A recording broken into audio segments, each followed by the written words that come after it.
ইসলাম যদি পূর্ণাঙ্গ মানতে হয়, ইসলাম যদি মানতে হয়, মানতে হবে পরিপূর্ণ না আংশিক? পরিপূর্ণ না আংশিক? জবাব কিন্তু আপনারা দিয়েছেন। এখন পরিপূর্ণ ইসলাম যদি আপনি মানতে চান, আল্লাহর হুকুম শুধু নামাজ পড়ে নাই, আল্লাহর হুকুম শুধু হজ করা নাই, আল্লাহর হুকুম শুধু যাকাত দেওয়া নাই, আল্লাহর হুকুম শুধু আপনার মসজিদের খেদমত করা নাই, আল্লাহর হুকুম এই জমিন আমার, আসমান আমার, সৃষ্টি আমার, এই জমিনে আইন হবে আমার। ইসলাম যদি মানতে হয়, আল্লাহর আইন প্রতিষ্ঠা না হওয়া পর্যন্ত পূর্ণাঙ্গ ইসলাম আমরা মানতে পারবো না। পূর্ণাঙ্গ ইসলাম মানতে হলে আল্লাহর আইনের দরকার আছে না নাই? এমন মাহফিল বাংলার জমিনে দিনের পর দিন হাজার হাজার হচ্ছে, নামাজি কমে না বাড়ে? হুজুররা বলে নামাজ পড়ুন, নামাজ পড়ুন, নামাজ পড়ুন, নামাজি কমে না বাড়ে?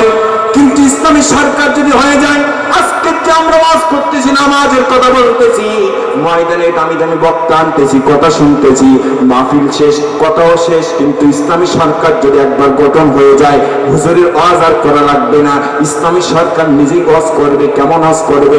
ইসলামী সরকার যদি হয়ে যায়, ইসলামী আইন যদি জমিনে প্রতিষ্ঠা হয়ে যায়, ইসলামী সরকার সংসদে ঢুকবে, যখন মাইক হাতে নেবে, তখন আর বলবে বাংলার জনগণ শুনো দিয়া মন, আগামীকাল ফজর থেকে নামাজে হাজির হবে না যারা, নামাজ পড়বে না যারা, আবার পুলিশি হাতে গ্রেপ্তার হবে তারা। জবাব দেবেন তো দেখি, বাংলার মুসলমান কোন ব্যক্তি যদি এমন আইন পায় সরকারের পক্ষ থেকে, সে কি কখনো জন্য নামাজ ছাড়তে পারে? পারে না।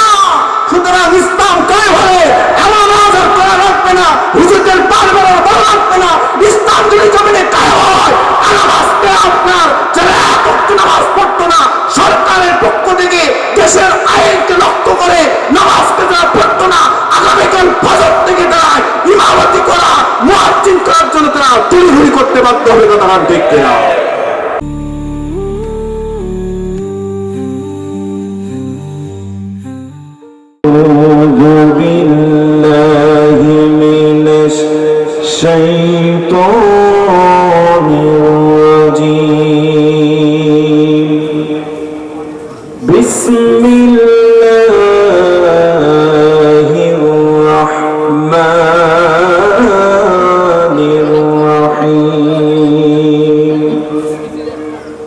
ومن يبتغي غير الإسلام دينا فلن يقبل منه وهو في الآخرة من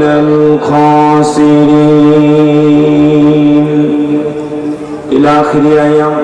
وقال تعالى إن الله وملائكته يصلون على النبي يا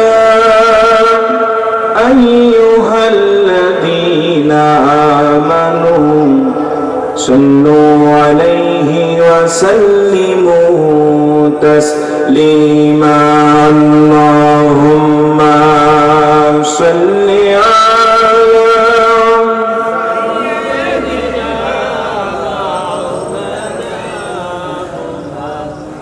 وعلى علي سيدنا. আপনারা কি আমার উপর রাগ করেছেন যে মাহফিলে বক্তা একজন আর একজন মাহফিলের স্টেজে বসে গেছে, এই কারণে কি অসন্তুষ্ট? তাহলে পিছনের ভাইরা কোনো আওয়াজ দিচ্ছেন না, সামনের ভাইরা অল্প বা পড়তেছেন। নবীর প্রতি আমাদের ভালোবাসা কম না বেশি? যদি বেশি হয় একটু আওয়াজ দিয়ে বেশি নবীর প্রতি প্রাণকে উজাড় করে দুরূদ পড়ি। আল্লাহুম্মা সাল্লি আলা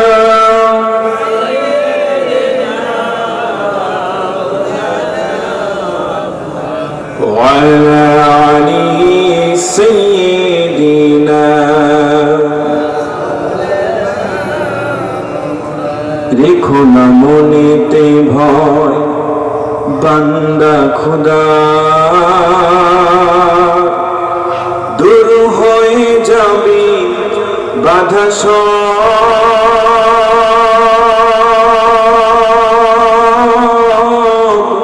তোমার আমার মালিক আছেন আমাদের রব। আছেন আমাদের রব। কথা ঠিক না ঠিক?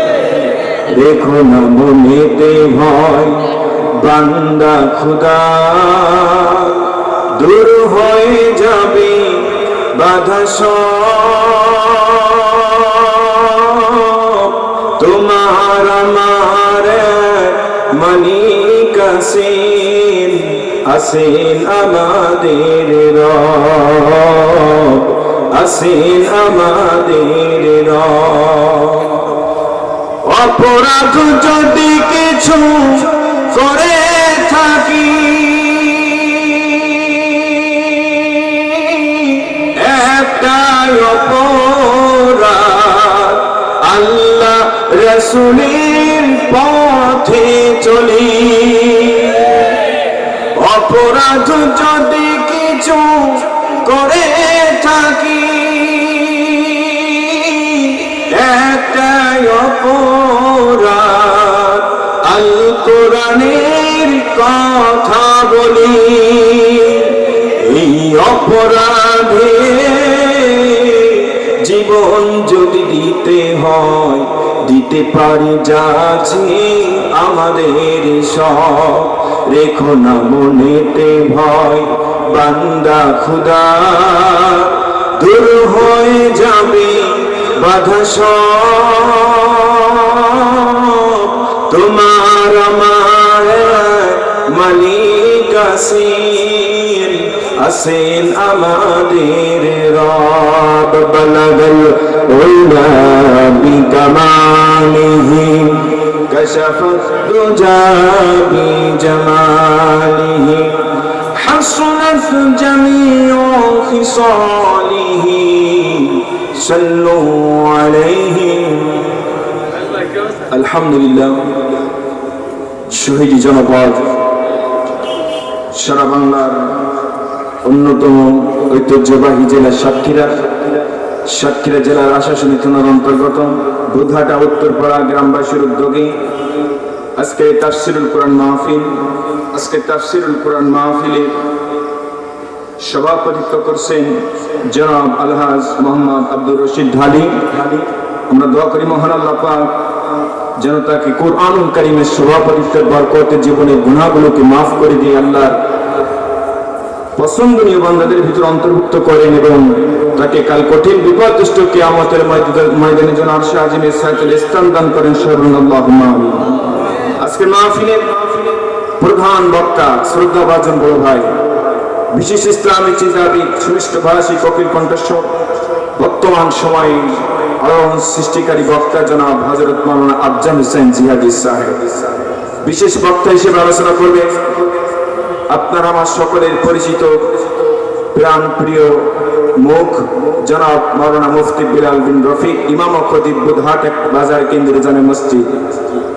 আমার আগে আলোচনা করেছেন আপনাদের এলাকার স্বনামধন্য ইমাম সাহেব জনাব মাওলানা মুফতি রুহুল আমিন, মাওলানা ওয়াহাব সহ উপস্থিত আছেন বরেণ্য অতিথি আমার শ্রদ্ধাভাজন সম্মানিত ভাই জনাব অ্যাডভোকেট শহীদুল ইসলাম বাচ্চু, সাবেক ভাইস চেয়ারম্যান আশাশুনি এবং আগামীতে আপনাদেরই নমিনি চেয়ারম্যান পদপ্রার্থী। এছাড়া মঞ্চ উপস্থিত সম্মানিত ওলামায়ে কেরাম বৃন্দ সহ সামনে উপস্থিত দূরদূরান্ত থেকে আসা ধুলির আসনে বসা আগত স্বাগত সুশিক্ষিত সুচিন্তিত সম্মানিত মুরব্বিয়ানে কেরাম, খালিদ তারিক সাইফুল্লাহ উত্তরসূরি নওজোয়ান প্রিয় যুবক ভাইরা, পর্দার আড়ালে অবস্থানরত আমার মা এবং বোনেরা, সকলকে নিয়ে আমি আমার আলোচনা প্রথমে সকলে দোয়া নেওয়ার জন্য আহ্বান জানাচ্ছি। সালাম, আসসালামু আলাইকুম ওয়া রাহমাতুল্লাহি ওয়া বারাকাতুহু। আমরা সে মহান আল্লাহ পাকের দরবারে শুকরিয়া আদায় করেছি। মহান আল্লাহ সুবহানাহু ওয়া তাআলা আমাদেরকে অত্যন্ত দয়া করে মায়া করে একটি জাতির ভিতর থেকে, একটি গ্রাম থেকে, গোষ্ঠী থেকে ছাঁটাই করে বাছাই করে, যে সময় মানুষ সারাদিনের ক্লান্ত শেষ করে একটুখানি শান্তির নিশানা খোঁজার জন্য ঘুমের ঘরে চলে যায় অথবা কোনো দোকানপাটে বসে টিভি সিরিয়াল কিংবা কোনো আড্ডায় মেতে যায়, ঠিক সেই মুহূর্ত থেকে আপনাকে আমাকে যাচাই করে বাছাই করে আজকের এই তাফসীরুল কোরআন মাহফিল জান্নাতি বাগানে আসার এবং বসার তৌফিক দান করেছেন। এই জন্য আপনারা খুশি না বেজার? যদি বলেন খুশি না বেজার? যদি হয় খুশি আওয়াজ দিয়ে বেশি সে মহান মালিকের দরবারে প্রাণ খুলে সকলে জবান করে বলি আলহামদুলিল্লাহ। আমি আরো শুকরিয়া আদায় করছি এই জন্য যে সম্মানিত ভাইরা, আজকে মাহফিলের বিশেষ বক্তা জনাব মুহাদ্দিস জাহিদুল ইসলাম জিহাদি, ইমাম ও খতিব, জোরডিয়া বাইতুল নূর জামে মসজিদ। শ্রদ্ধাভাজন বড় ভাই, আমি এখানে এসেছিলাম শুধুমাত্র মাহফিল শুনতে, আপনাদের মতো শ্রোতা হতে। আমি মাহফিলে ওয়াজ করব কিংবা কথা বলবো এমন কোনো উদ্দেশ্য আমার ছিল না। আমি পথ দিয়ে যাচ্ছিলাম, এখান থেকে আপনার অন্তত 5 বছর আগে এই স্টেজে এবং এইভাবে এই ময়দানে এসেছিলাম। হয়তো অনেকে জানেন আবার জানেন না, তখন স্বৈরাচারের জামানায়, স্বৈরাচারের সেই যুগে এসেছিলাম। তো আমি এসেছিলাম এখানে মাহফিল হচ্ছে, আরো আকর্ষণ হয়েছে আমার বড় ভাই আফজাল হোসেন জিহাদি, খুব কাছেরই মানুষ, আমরা সবাই একই সঙ্গে আছি, এই জন্য বড় দেখা করার জন্য আসছিলাম, সেই সুবাদে আসা। কিন্তু এখানে আসার পরে শ্রদ্ধাভাজন বড় ভাই জাহিদুল ইসলাম ভাই বললেন, ভাই কমিটিকে বললেন যে আমি আলোচনা করব না, আমার সময়টুকু আমার ছোট ভাইকে দিবেন। সেই সুবাদে আপনাদের এখানে আমি এসেছি, কথা বলার জন্য বসেছি। এজন্য আপনারা আমার জন্য দোয়া করুন যে মহান রব আজকে আমার জবান দিয়ে এমন কিছু কথা বাইর করেন যে কথাগুলা আপনি আমি সকলের জন্য দুনিয়া ও আখিরাতে কল্যাণময় হয়। আল্লাহ যেন কবুল করেন, সবাই আল্লাহুম্মা আমিন। সাথে সাথে দরুদ সালাম বর্ষিত সেই মহান একটা মহানবী, যিনি হবেন কাল কঠিন বিপদগ্রস্ত কিয়ামতের ময়দানে আপনার আমার একান্ত সুপারিশকারী। লক্ষ লক্ষ দূর থেকে সে নবীজির প্রতি দরুদ সালাম পাঠিয়ে জবান ছেড়ে বলছি সাল্লাল্লাহু আলাইহি ওয়াসাল্লাম। সম্মানিত ভাইরা আমার, ভূমিকা ছাড়াই সরাসরি আমি আমার আলোচনায় চলে যেতে চাই। তেলাওয়াত করেছি কুরআনুল কারীমের 3 নম্বর সূরা, সূরা আলে ইমরানের 85 নম্বর আয়াতখানা। এই আয়াতের আলোকে যতটুকু সময় পাই ততটুকু সময়ের ভিতরে সংক্ষিপ্ত কিছু কথা বলতে চাই। আপনারা শুনবেন তো ইনশাআল্লাহ? শুনবেন তো ইনশাআল্লাহ? আসেন ছোট্ট একটি উদাহরণ দিয়ে আমি আমার আলোচনা শুরু করতে চাই। এক দোকানওয়ালার এক কর্মচারী ছিল, নাম ছিল তার ইসলাম। জোরে বলার নামটা কি? আরো জোরে বলার নামটা কি? ইসলাম। এই দোকানওয়ালার কর্মচারী ইসলাম, দোকানওয়ালার একটি সুন্দরী মেয়ে ছিল, নাম ছিল তার শান্তি। যদি বুঝে থাকেন বলেন তো তার নাম কি? শান্তি। ইসলাম গোপনে গোপনে তার মালিকের মেয়ে শান্তির সঙ্গে অবৈধ প্রেম ভালোবাসার সম্পর্ক সৃষ্টি করলো, তৈরি করলো। একদিন, 2 দিন, 3 দিন যায়, মালিক যখন বুঝতে পারে না, এক পর্যায়ক্রমে মালিক যখন ধরতে পারে যে ইসলাম তার কলিজার টুকরা মেয়ে শান্তির সঙ্গে অবৈধ সম্পর্কে লিপ্ত হয়েছে, মালিক তখন ইসলামকে ধমক দিয়ে বলে, ইসলাম তুমি আমার বাড়ি থাকো, আমার কর্মচারী করো, আর আমার মেয়ের সঙ্গে সম্পর্ক করেছো, ইসলাম তোমাকে আমি ছাড় দেব না। তখনই মালিক ইসলামকে পিটায়, শুধু পিটায় নাই, তাকে বাড়ি থেকে বের করে দেয়, কর্মচারীর দায়িত্ব থেকে বাতিল করে দেয়। তবে ইসলাম যাওয়ার আগে বললো, মালিক তুমি আমাকে আজকে তোমার মেয়ের সঙ্গে প্রেম করার কারণে, সম্পর্ক করার কারণে তোমার চাকরিটাকে দিলে ক্যান্সেল করে তোমার মেয়েকে তোমার বাড়ি ছাড়া করবো 2 ঘন্টার ভিতরে। যখন ইসলাম চলে যাওয়ার জন্য শান্তির সামনে চলে যায়, শান্তিকে বলে, শান্তি চলে যাচ্ছি আমি, তবে প্রেম ভালোবাসা যদি সত্য হয় তুমি অবশ্যই আমার কথায় সাড়া দিবে। চলে গেল ইসলাম সাতক্ষীরায়। সাতক্ষীরাকে শান্তির কাছে ফোন করে, হ্যালো শান্তি তুমি কোথায়? এই মুহূর্তে চলে আসো সাতক্ষীরায়, আমি তোমাকে নিয়ে সুখের ঘর বাঁধতে চাই। ইসলামের কথা অনুযায়ী শান্তি চলে গেল সাতক্ষীরায়। প্রতিদিনের ন্যায় দোকানের সমস্ত কাজকর্ম সেরে বাড়িতে চলে আসলো। যখন বাড়ির সমস্ত আবাসপত্র যা যেখানে ছিল সব ঠিক আছে, কিন্তু বাড়িতে শুধু তার কলিজার টুকরা মেয়ে শান্তি নাই। যখন শান্তিকে খুঁজে না পাইতেছে, দোকানদার নিজে নিজে চিল্লাচ্ছে, শান্তি গেল কোথায়? শান্তি গেল কোথায়? শান্তি গেল কোথায়? দোকানদারের এমন চিল্লানি শুই না, তখন গ্রামের লোকজনেরা বলছে, দোকানদার চিল্লাও কে? তখন দোকানদার বলতেছে, ভাইরা আমার বাড়ির জিনিসপত্র যা যেখানে ছিল সব ঠিক আছে, কিন্তু আমার কলিজার টুকরা মেয়ে শান্তি নাই। তখন গ্রামের লোকজন বলছে, দোকানদার তুমি দোকানের এতগুলা হিসাব রাখো, কিন্তু তুমি এইটুকু হিসাব রাখতে পারো না, তোমার মেয়ে তোমার শান্তি থাকার আগে বলো তোমার বাড়ির যে কর্মচারী ইসলাম সে কোথায়? দোকানদার তখন বলতেছে, তাকে তো দিয়েছে বিদায়। তখন দোকানদার যখন এমন কথা বলেছে, গ্রামের লোকজন বলছে, দোকানদার তুমি দোকানের সবকিছু হিসাব রাখো, কিন্তু হিসাব রাখতে পারো না। যেই ঘরে শান্তি থাকে না সেই ঘরে ইসলাম থাকার কোনো প্রশ্নই ওঠে না। কথা বলুন ঠিক কিনা? অতএব ইসলাম আছে আজকে আমাদের দাড়িতে, টুপিতে, পাঞ্জাবিতে। ইসলাম আছে আজকে আমাদের মসজিদ মাদ্রাসায়। গোটা পৃথিবীর নিয়ম কানুন, বিধি বিধান, আইন শৃঙ্খলা আর কোনখানে ইসলাম নাই। যেই দেশে, যেই ভূখণ্ডে, যেই রাষ্ট্রে ইসলাম থাকে না, ওই ভূখণ্ডে, ওই রাষ্ট্রে শান্তি থাকার প্রশ্নই আসে না। কথা বলতে সম্মানিত ভাইরা আমার, ওয়াজিরা আমার, আল্লাহ রাব্বুল আলামিন বলেন, ও দুনিয়ার মানুষ, এই দুনিয়াতে ইসলাম ধর্ম, বৌদ্ধ ধর্ম, খ্রিস্টান ধর্ম, যত ধর্ম বর্ণ যা কিছু আছে না কেন, এখানে আমরা যারা এসেছি এখানে কেউ বেধর্মী নয়। এখানে আমরা মুসলিম। আমরা মুসলিম হয়েছি। প্রশ্ন আমি করতে চাই, আমাদের দিনের নাম কি? জবান খুলে বলেন, দিনের নাম কি? ইসলাম আমরা পেয়েছি। ইসলাম আমরা পেয়েছি। ইসলাম পাওয়ার কারণে আমরা ভাগ্যবান হয়েছি। ইসলাম ধর্ম এমন একটি ধর্ম, যেই ধর্মে আপনি একজন মুসলিম ভাইয়ের সামনে যদি মুস্কি হাসিও দেন, আপনার একটা মুস্কি হাসি দেওয়ার কারণে আল্লাহ রাব্বুল আলামিন আপনার আমলনামায় একটা সাদকা করলে যত সওয়াব হইতো, অত পরিমাণ সওয়াব আপনার আমলনামায় দিয়ে দেয়। শুধু তাই নয়, এই পৃথিবীতে আপনারা বাস্তবতার আলোকে লক্ষ্য করলে বুঝতে পারবেন, হিন্দু আর মুসলমানের ভিতরে যখন মানুষ মারা যায়, তাদের কেমন ভাবে দাফন কাফন, কেমন ভাবে দুনিয়ার বিদায় দেওয়া হয়। আর একজন মুসলিম ব্যক্তি মারা গেলে কেমন ভাবে তাকে বিদায় দেওয়া হয়। সময় যদি পাইতাম বলতাম, ওদিকে আমি যাইতেছি না। আল্লাহ রাব্বুল আলামিন ইসলাম ধর্মে আপনাকে আমাকে প্রেরণ করেছেন।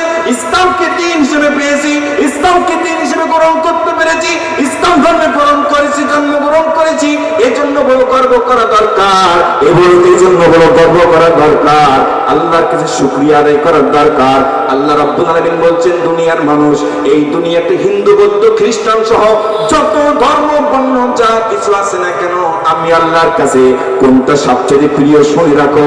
আল্লাহ রাব্বুল আলামিন কুরআনুল কারীমের সূরা আলে ইমরানের 19 নম্বর আয়াতের মধ্যে জানাচ্ছেন, ইন্নাদ দীনা ইনদাল্লাহিল ইসলাম।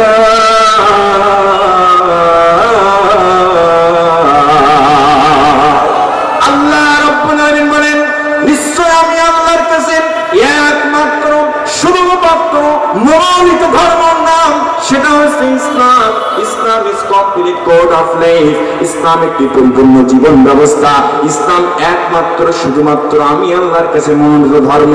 আজকে তেলাওয়াতকৃত আয়াত যে আয়াতখানা তেলাওয়াত করেছি, আল্লাহ রাব্বুল আলামিন এখানে বলছেন, ওয়া মান ইয়াবতাগি গায়রাল ইসলামি দীনান ফালান ইউকবালা মিনহু ওয়া হুয়া ফিল আখিরাতি মিনাল খাসিরিন। আল্লাহ রাব্বুল আলামিন বলছেন, দুনিয়ার মানুষ, ওয়া মান ইয়াবতাগি গায়রাল ইসলামি দীন, যদি কোনো ব্যক্তি ইসলাম ছাড়া কোনো ধর্ম, ইসলাম ছাড়া কোনো বর্ণ, ইসলাম ছাড়া কোনো দিন, ইসলাম ছাড়া কোনো দল, ইসলাম ছাড়া কোনো সংগঠন, ইসলাম ছাড়া অন্য কোনো ধর্ম, বর্ণ, দল, মত যা কিছু আছে না কেন, তাই যদি গ্রহণ করে নিই নাই, ফালা ইউকবালা মিন, আমি আল্লাহ তাআলা তা কখনোর জন্য গ্রহণ করব না, গ্রহণ করব না। আর ওয়া ফিল আখিরাতি মিনাল খাসিরিন, কিয়ামতের ওই কঠিন ময়দানে তাদেরকে ক্ষতিগ্রস্তদের কাতারে দাঁড় করাবো। এই ঘোষণা আমার না, আল্লাহ। তাহলে ইসলাম মানতে হবে। ইসলাম মানার কথা আল্লাহ রাব্বুল আলামিন বলেছেন। ইসলাম কেমন ভাবে মানবো? শুধুমাত্র মসজিদের ভিতরে ইসলাম মানি, মাদ্রাসার ভিতরে ইসলাম মানি, টুপি পরি শুধু ইসলাম মানি, পাঞ্জাবি পরি ইসলাম মানি না, না, না। আল্লাহ রাব্বুল আলামিন বলছেন, ইসলাম যদি মানতে হয় কেমন ভাবে মানবা শুনে রাখো। কিছু কিছু ইসলাম মানবা, কিছু কিছু ইসলাম মানবা না, না, না, না। এমনটা যদি তুমি করো, তুমি মুমিন নয়, তুমি মুনাফিক। আল্লাহ রাব্বুল আলামিন বলছেন, ইসলাম যদি মানতে চাও, ইসলাম যদি মানতে হয় কেমন ভাবে মানবা? আল্লাহ রাব্বুল আলামিন বলছেন, ইয়া আইয়ুহাল্লাযীনা আমানু দুখুলু ফিস-সিলমি কাফা। আল্লাহ রাব্বুল আলামিন বলছেন, হে যারা ঈমান এনেছো, ইসলামের ভিতরে যদি প্রবেশ করতে হয়, উদখুলু ফিস-সিলমি কাফা, পরিপূর্ণ ইসলাম মানো, পরিপূর্ণ ইসলামের ভিতরে প্রবেশ করো। তাহলে আমি জিজ্ঞাসা করতে চাই,